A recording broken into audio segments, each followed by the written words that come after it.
असम में भाजपा की हैट्रिक और राहुल की हार की सेंचुरी लगेगी। पीएम मोदी का कांग्रेस पर हमला। प्रधानमंत्री नरेंद्र मोदी ने बुधवार को असम के गोगामुख में एक चुनावी सभा को संबोधित किया। इस दौरान उन्होंने पिछले 10 सालों में भाजपा सरकार के अंतर्गत असम में हुए विकास कार्यों की सराहना की। पीएम मोदी ने कहा कि जनता के आशीर्वाद से भाजपा इस बार जीत की हैट्रिक लगाएगी। प्रधानमंत्री मोदी ने कहा, भाजपा के 10 साल के शासन में असम में सेवा और सुशासन के एक नए दौर की शुरुआत की है। पिछले 10 सालों में असम में 22 लाख से ज्यादा गरीब परिवारों को पक्के घर दिए गए हैं। भाजपा समान नागरिक संहिता लागू करेगी और असम की पहचान की रक्षा के लिए आदिवासियों के हितों की सुरक्षा करेगी। सुबनसिरी जल विद्युत परियोजना असम को बाढ़ से बचाएगी। इस बार भाजपा की हैट्रिक पक्की है। पीएम मोदी ने आगे कहा कि हर कोई कह रहा है कि असम में आधुनिक इंफ्रास्ट्रक्चर सिर्फ भाजपा के नेतृत्व वाला एनडीए ही बना सकता है।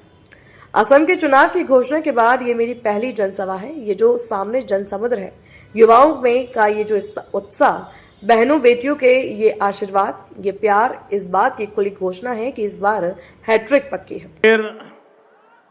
राइजोलोई मोरम आरु শ্রদ্ধা জানাইছো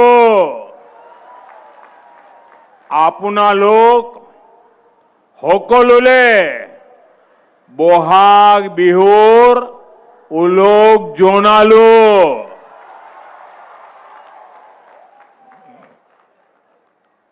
असम के चुनाव की घोषणा के बाद ये मेरी पहली जनसभा है। ये जो सामने जन समुद्र है, युवाओं का ये उत्साह, बहनों बेटियों का इतना आशीर्वाद, और उधर रोड भी पूरा भरा हुआ है। पता नहीं उनको सुनाई देता होगा कि नहीं देता होगा, शायद वो मुझे देख पाते ही नहीं होंगे। लेकिन देखिए ये प्यार, ये इस बात की खुली घोषणा है कि इस बार हैट्रिक पक्की है।